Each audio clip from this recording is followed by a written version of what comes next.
Get Into Gate, this is episode 54. We are talking Stargate SG-1, episode 10 of season 3, Forever in a Day. The full Get Into Gate team here. My name is Mitch. Joining me as they do each and every week, Maddie. Hello. Hello, mate. Brendan. What's up? And Rhys. That'll be me. That is you, and it has been forever and a day, you. That's where we lead into this episode. That was a poor segue. There. I mean, I started, I'm like, I've got to finish it. It's not all going to be gold, but we push on. We are Get Into Gate, 3 Stargate hardcore long-term fans, introducing Rhys, a newbie to the show, and basically getting a bit of a nostalgic view on it, a hindsight view on it, and I think a bit of a fresh look from Rhys's eyes. He's got them fresh eyes. Before we get into Rhys's thoughts, let's see what the DVD synopsis tells us about this episode. And I dare say, a lot of spoilers in it. It's a good thing you've watched it. During a rescue of captured Aberdonians, Daniel finds his missing wife, Sha're, but instead of greeting him, she attacks him, leading to her death at the hands of Teal'c. Distraught over her death and angry at Teal'c, Daniel quits Stargate Command. That's pretty much the whole episode. Yeah.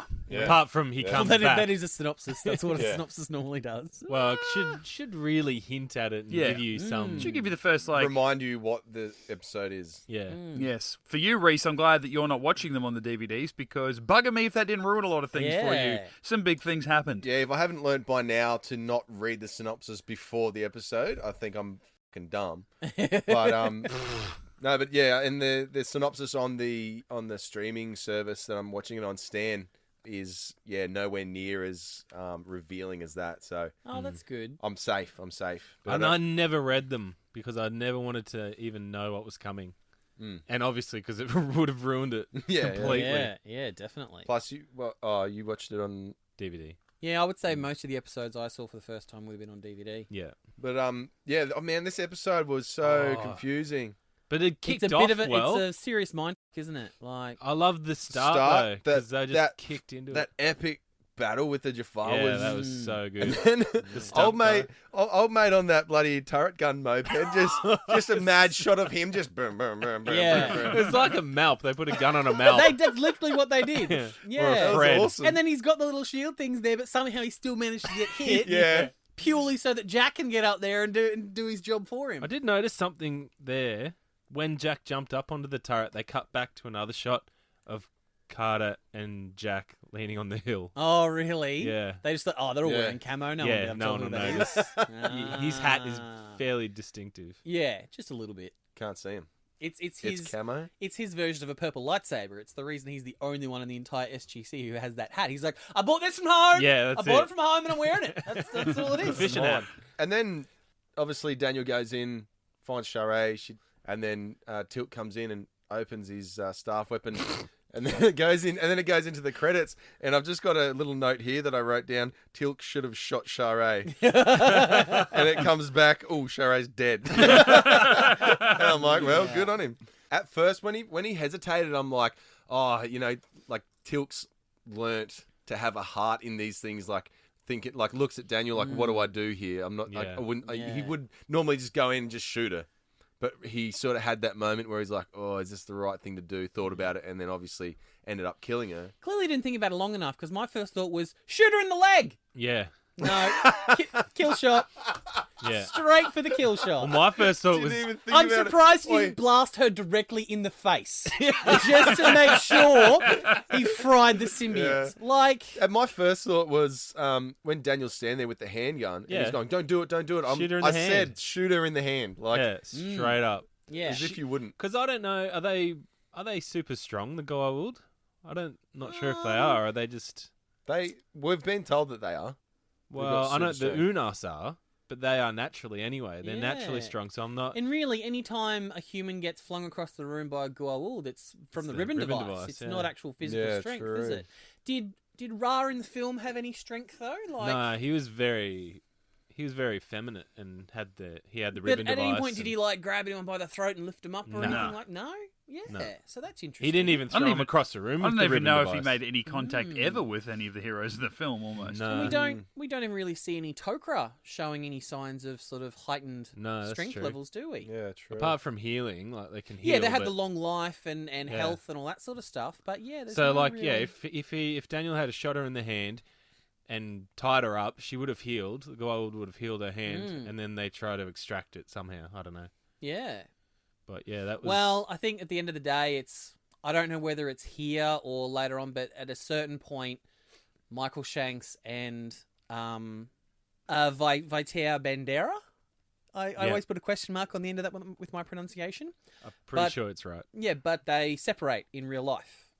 So they do have a young child, but I don't know at this point whether they were separating or whether it happened later on or anything like that. So I kind of feel awkward if they separated beforehand and then had like a few kissing I was scenes. thinking that during watching this episode. Well, I assumed that was the case because it's Daniel's like, write her out of this fucking show, mate, because I don't want to see her again.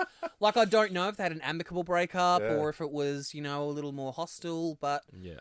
Well, if you have a 1-year-old, it's not amicable. Throwing that out there. Shit gets intense when you have young children. So I guess it's like, they had to write her out of the show somehow, and I guess the writers maybe felt like, if they're going to write out Sha're, they can't just do it without bringing the character back. And so I am talking on my ass here, so I don't know how much of that is has anything to do with the reason Sha're was written out, but for me, the storyline was sort of getting a little bit long in the tooth. Like, how long can you go with her being a Goa'uld and him chasing her around the universe? Like, well, it is funny you say that because in a maybe 4 or 5 episodes time in Pretense, we kind of wrap up a long arcing story as well in regards to some Aberdonians and things like that. So maybe it was already preset for this season and it just happened to be sort of the timing. But plus for Daniel's motive, I think the whole like Rhys just said, the whole Sha're thing probably got a bit too old and they needed to revitalize it, which was brilliant with the Harcesis storyline. The Harcesis storyline that comes out of this is great. Yeah, and it leads into something really good. And I mean, not having his wife didn't stop him from banging chicks, so it's not like they were written into a corner there. If anything, right. I think he sleeps with less women now that Sha're is dead. Dude, when he goes, he got limp dick. When he said to Teal'c, Teal'c or Sam or whoever it was, he said, every time I stepped through that Stargate, I was thinking about my wife, and I'm like, how many chicks did you bang off world? Like, you were not thinking about your missus. And spoiler alert, very next episode, he's macking with an alien. Next week. In fact, he says to her... He's single now, so... Rebound, mate. Hang on. But that means I'm single again. he literally says to her, oh, look, I recently lost my wife, so I don't know if I'm ready for this. 30 seconds later, he's macking with less her. than that. Oh, I'm ready now. Like... I don't know if you've ever been in that situation, but that's about all. But yeah, I love that it gives a reason for the whole of SGC to look for the child rather than trying to find Sha're because it's Daniel's wife. Yeah. You know what I mean? So, like you said, there's a better motive behind having that character. And this is something that I alluded to very early on in the way that, things sort of thread their way through. Because really, the Harcesis storyline leads to probably Daniel's biggest storyline that affects everyone, the entire universe, basically, of Stargate, right the way through. So it's really cool the way it just started. Bigger than you could ever expect. So it's amazing that it just started with his wife being abducted and being impregnated by a Apophis. It just leads to so many amazing storylines for not only Daniel but the rest of the characters as well, which I just love just knowing what's coming. Like, this is the point where, and full disclosure, this is episode 10. After watching this, I just got so excited, I couldn't stop watching. I've watched and taken notes up to Ergo, which is episode 16. And then I really had to stop myself because I'm like, oh my God, I've done 2 months work in a day. Nice. I imagine you would have got up to 15 and gone, "Ooh, Ergo's next. I'll watch I that." literally did. And 15's Pretense. So I'm just like, oh my God, 2 of my favourite episodes. Yeah. I have to. And I know I'll watch them again the day before we record because they're just so good. Yeah. So didn't Jackson really place a shitload of blame on Teal'c? Hated him. So good. Yeah. That look. You should have waited longer. Yeah. Oh, fuck off. That's Teal'c. It was real part 2 for me from when they first found out that Sha're was pregnant. I remember like Teal'c was really wanting to handle it a certain way, and Daniel, and there was that. Teal'c wanted to end it. Yeah. There was such a tension between them in that episode that was so good to watch. That was one scene in particular that I know we spoke at great length about when we did our podcast on that. So for this one, just like when you've got something so absolute and unable to come back from as that. Well, and the fact that Teal'c owns it, like he apologizes, but zero given. Yeah, he's like, I'd rather her die than you die because you're my friend and I don't give a shit about her because she's gold. Yeah. I am sorry Sha're is dead. However, you are my friend. If I had to do it again, I would do the same. Which is basically a 1999 version way of saying #sorry not sorry. Like, he's just like... Yeah. But I think he genuinely feels bad for... Yeah, he does. Not for killing her, but feels bad because, obviously it's Daniel's he chose her to be It's like from Daniel's point of view at this point in his life, the worst thing to ever happen to him is Teal'c. Yeah. The worst thing. So true now that you say that, yeah. Whammy. So, I made something. Hey, it's been a while. And I'm owning it. You guys say I sound weird when I say it the other. So look, I made something. No, this is more of a pride thing. Yeah. I am. Sometimes it's it. It's like you try to hide it. I like it better when you feel dirty about it. Well, that's the thing is when I made it, it was very late at night, and I thought it was hilarious, and I love it, and I am proud of it, but I haven't listened to it in about a week, so... All right, feed it to us, mate. Did you forget the relevance? No, it's pretty relevant. Well, What is it about? It's obviously goodbye and good night to Sha're. That's it. So I thought it was only appropriate that we took the time to say our goodbyes. God, I hope I know where this is going. And just look back on some of our fond memories of Sha're. Oh, are there some? There's so many things I want to say to you. It's emotional already. After the first team left me in Abydos, Sha're saw me writing in my journal and thought the ballpoint I was using was magic. A little device like this pen was such a wonder to her. The simplest things were a wonder to her. I couldn't save her. To continue your travels, you must first forgive Teal'c. Goodbye, my Daniel. It's worth the wait. Don't worry. It's worth it. Is it? Devastation. Up until now, every time I set foot through that gate, I was thinking about my wife. Maybe I'll see her this time. Maybe this is the one. Now every time I go through, it's just be some place where that hope used to be. He was ready to die and told me to dance. I've got the baby. I spent my summer in Italy. Why is she Italian? The puppet comes for me. I wasn't looking at you then. I didn't know whether you're doing that live. This one has spirit. Where's some fond memories? The guava that has stolen my soul is called Amonet. Yes, husband. Husband. Hear me, husband. Husband. You hate me. No, I love you. Husband. I love you, Danielle. What fate, Sha're?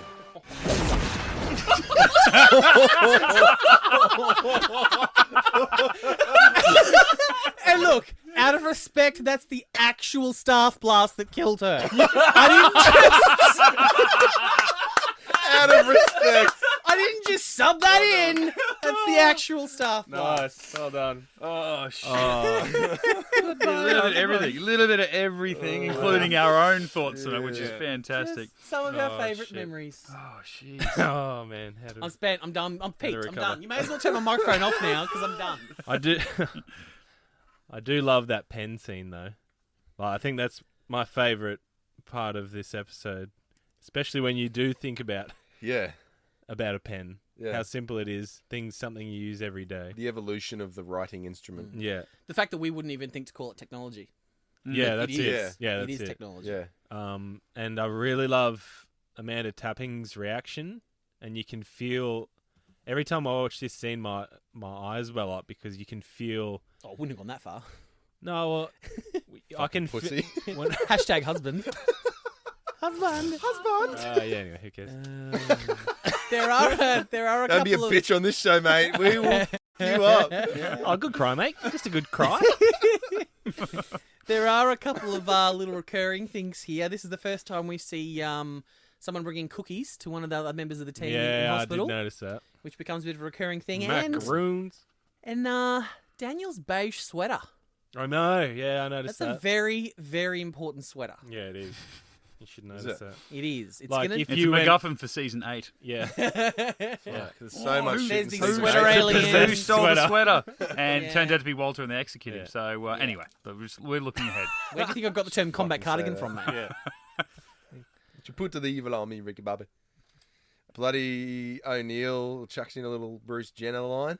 Oh, yeah, that was funny. Oh, I was going to cut it, and I thought, nah. Because what was decathlon? He was a decathlon what was champion. his name? Rothman. He was he's Jackson's underling or whatever. What was he? Yeah, research assistant or something like that. Yeah. Well, we spoke about him last week as well. He's kind of like he Oh, that's replaces right. Daniel on the team. But you know the funny thing is, like, this is this character's first appearance, and it's actually just a dream. It's a dream sequence. So yeah, it's like a character pulled from Daniel's memory. Yeah, like he's never actually on it. Yeah, but he just like in the back of Daniel's mind, and apparently Share's ribbon knows that Jack will hate Rothman. He's probably thinking in his head, Jack, you hate me. What about Rothman? Yeah, he's a piece So of shit. he comes back. Yeah, this is first of 3 episodes for Rothman. Right. Okay. Yeah. And I do believe it's Peter DeLuise in particular who brings him back. Right. I think Peter writes the episode and directs it, and just goes, I need a character, Rothman. He was fun. I'll bring him back. Yeah. Nice. Yeah. Yeah, That dream guy. Yeah, the dream the sequence. dreamy guy. So Jackson quit, and then like he doesn't even have to give notice. He's just like, I quit. See ya. He's like, I'm out the Savo. Give me my severance pay. Yeah, well, I'm a civilian and it's a free country. I was like, good call. Yeah. Yeah, and then he's like, well, I joined this project to find my wife, and now I found her, and she's dead. So yeah, and I'm like, that's pretty good reason, actually. But like you said through that clip of Maddie's, he was willing to die in torment of Tantalus. Yeah, like that's not like sure that's why he joined, but his whole Not why he stayed. his whole being was to like his whole purpose in life is to find out more like about the universe, about More life, pussy. and to get way more pussy off world. So do we feel like, because we're 2 seasons and 10 episodes, what is this, episode 54 for all intents and purposes of our show, at least, that we've been covering this show. It started off, like we said, with Daniel coming back to Stargate Command to find Sha're. And we've joked along the way that, well, that's gone by the way, that drive, that motive. Whereas for me, I think I said it a couple of weeks ago, this is subtly, in many ways, the story of Teal'c so far, because you've got this guy who was essentially a slave, then he's become a fugitive, he's become sort of a cast out of his own people, and then he starts to become a leader of a rebellion. It's really the story of Teal'c, whereas it started being about Daniel, this human character to a human audience, trying to find his wife. And now that it's over, does it feel like a real missed opportunity? It's like, oh, hang on, now that we've made the definitive decision to actually kill her, shit, did we do enough? Well, maybe not. Like, did it warrant this episode? I know we're saying it's a confusing episode, but do you feel like it's sort of, now that it's come full circle, it's like, well, we're making a big deal out of something we didn't really... I would have been disappointed if she never came back and they just said, absolutely. she's dead. Killed her off screen. Yeah. I think Mitch, you raised a really good point where you say it's a story about Teal'c, and I think you could actually say that from the first episode to now. But to this point, he's never been a POV character. We've never seen an episode, and we still don't. Never see him go explore Earth. Get used to all that sort of stuff. I feel like, and it was probably a project of the late 90s where, of the 4 team, the two team members that we follow at the end of the episode that actually have an over arc are the 2 white guys, not the chick or the black guy. So I almost feel let's not take it there, mate. No. I just mean it is a product of the 90s where I think they were just hedging their bets, going, okay, well, who's going to watch this show? Middle class white folk. So that the 2 people that have an arc that's going to reach the next couple of episodes are Daniel and Jack. I mean, having said that, obviously Jack is the star of the show, and those two characters are pullovers from the movie as well. So I understand that. But if you think about it, at the end of Children of the Gods, we don't really know much about Teal'c and about, is he going to lead a rebellion to free his people? There's nothing really said about that. And Carter's just along for the ride. Yeah. So I feel like, if this show was done maybe now or something like that, then you could actually do a show. They'd make a point to. You could actually get a lot of meat Teal'c out could of... be gay. And kiss men a lot. Carter Well, would be Asian. You could get get a lot of meat out of the Teal'c storyline. And to their credit, I think they do in later seasons. I think probably sort of season 4 is where it really sort of starts to kick off for some really great episodes to get into that meat of Teal'c. But I think maybe it was a new franchise. They weren't sure, so they're just trying to hedge their bets in the safest way possible. And now that the show is this sort of unmitigated success, they're like, okay, well now we can start branching off. We can get rid of these arcs that are kind of tying us back a little bit, holding us back, and we can go and tell other stories. I think I totally agree. It is the story of Teal'c in a way, and there isn't a sort of story arc in his point of view, but if you look at it from his point of view, he left his home planet to lead a rebellion or to rebel against the system lords. And how many has he killed since? You know what I mean? Imagine if Children of the Gods was shown from Teal'c's point of view, and instead of starting in the gate room on Earth, we started on Teal'c and followed a day in the life of the first Prime. That would have been really awesome. And then he has to go through the gate with his god to steal these people. He's going to all these different planets, taking up all these people, and then ends up betraying his god to go with this group of people to help. You see some of the horrible things that Apophis makes him do and what he actually does. That would have been awesome. He questioned his own beliefs and he turned his back on his God. I guess that would have been a very dark show. And it would have, and you wouldn't have believed Teal'c at all, because if we see it from his point of view, and probably would have been surrounded by people that he didn't felt the same way he did. Yeah. And so we see him go off with his guide, go and kidnap these women, bring them back, force them into slavery, nudity, stick a bloody Gould inside them and shit. And then all of a sudden at the end, this human character that he's about to execute says, "Help me," and he goes, "Yeah, okay, I'll help you." And they're like, "Man, you were an evil son of a bitch. Now you're going to betray these people." But you were the first I believe could do it. What a cool way. Yeah, that would have been a really cool. I think that the reason why he did all that shit is because what other choice did he have? Oh, no, I believe that. I just mean if you only saw it from his point of view, in an alternate take as an audience member, and you see him constantly surrounded by other evil people, come the end of the episode, you wouldn't have bought it maybe as easy. I guess at the same time you would have had to have had a Braytac scene in Children of the Gods. Yeah, to go, whoa, hang on, what? To know that there is this secret underground that's slowly simmering and might be. Just thinking about it, then Teal'c came to Earth or got in touch, came with Tari back to Earth for the same reason Apophis came back to Earth, because he knew they were the only ones strong enough to help him. Or to defend him. Serpent Song. Obviously with different motives. But both came there for the same reason, which was protection from the Goa'uld. Yeah. Which I've always there's that acknowledgement. I think that's why, the Goa'uld are so hell-bent on destroying us, is because it's almost a compliment, in the same way you guys compliment me by berating me all the time. He could destroy us. Let's kill him first. Let's go. Yeah, so it's like, okay, these guys, these the Tari are a threat. So when we're in trouble, we do need, they're the only ones that can help. Yeah. Because that's what Jack said to Rothman. He's telling him, "Oh, you're off the team. Why? Oh, you've been replaced. Why? Well, all right.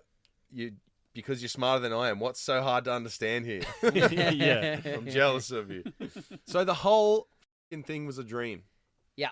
The whole episode. When did you sort of click? Did you click at any point and go, "Oh, it's because it was sort of jumping back and forward"? What were you sort of hedging your bets as you were watching it? I thought that he was knocked out. I thought the first scene after the credits was when he real. Wakes up.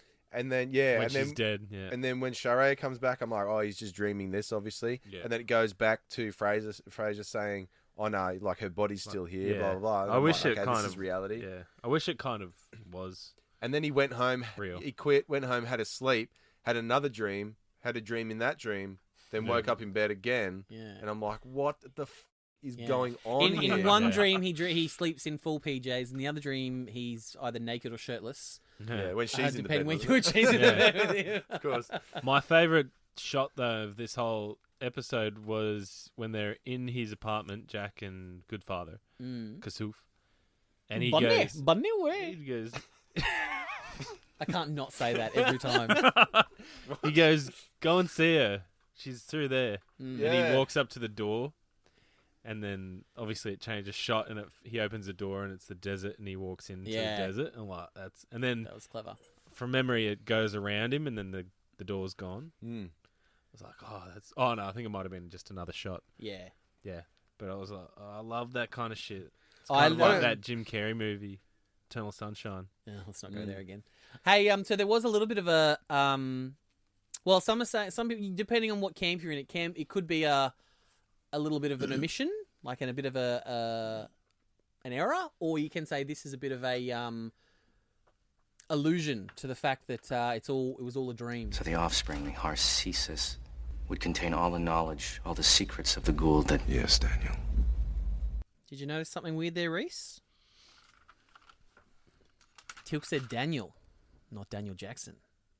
That's the only time he will ever call him Daniel and not Daniel Jackson. Really? Right. Yeah. For the entire series, it's Daniel Jackson. Wow. Yeah. Yet he'll call O'Neill. Yeah. Or Major Carter, I think, forever Major Carter. Like, never calls her Samantha or Sam or anything like that. Yeah. But he I always... think he might in a couple late episodes. Oh, okay. Maybe. But yeah, he always calls Daniel Jackson. Yeah. That was cool. I love Teal'c. Like I was saying to Badana, my wife, if Rhys didn't already love Teal'c, he must love him now after these last 2 episodes, because Teal'c is so boss. Oh. Yeah. In both, like, Rules of Engagement, he just dropped into his element, and then this one, he's just like, see you, Sha're, He's like, yeah, I killed your wife. Sorry, not sorry. Yeah. Well, it is. But I do like it again. Do it again. Did what I needed to do, man. I'll shoot a dead corpse right now. Bring it out. Wheel it out. I don't give a shit. I'll punch her in her dead face. I think Fraser did get the best sass of the episode, though. Maybe we should... Glad to see you're okay, Daniel. He's gonna be okay. Oh, it looks that way. Yeah. That was well delivered. That line.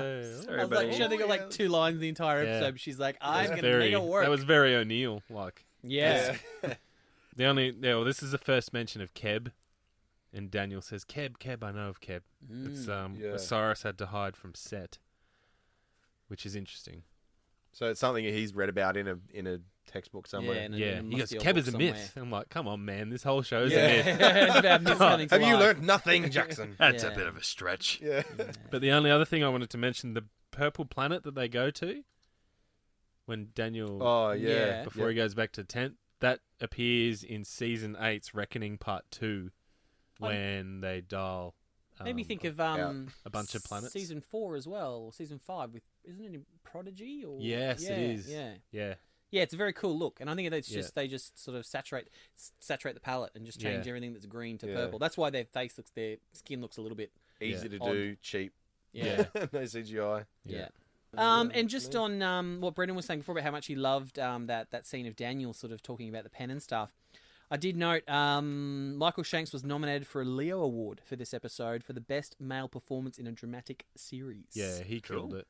Don't know if he won. It just says nominated. So well, mate, it's an honour to be nominated. You know. Obviously. What about Legacy? I think the scene got him the nomination, but then the funeral scene where he's wearing the sunglasses, they were like, "Nah, mate, not in those." Yeah, what the hell was with that? I almost feel like the actors would have had those on while they were setting up scenes. I feel like he had those on and they've just called action while he hasn't had time to sort of take them off and hide them. He just took them off and then he's the only one wearing them, and it just looks weird. That or he's doing the funeral scene like Corey Worthington after that massive party. He's like, nah, I'll bury my wife and I'm not taking my sunnies off.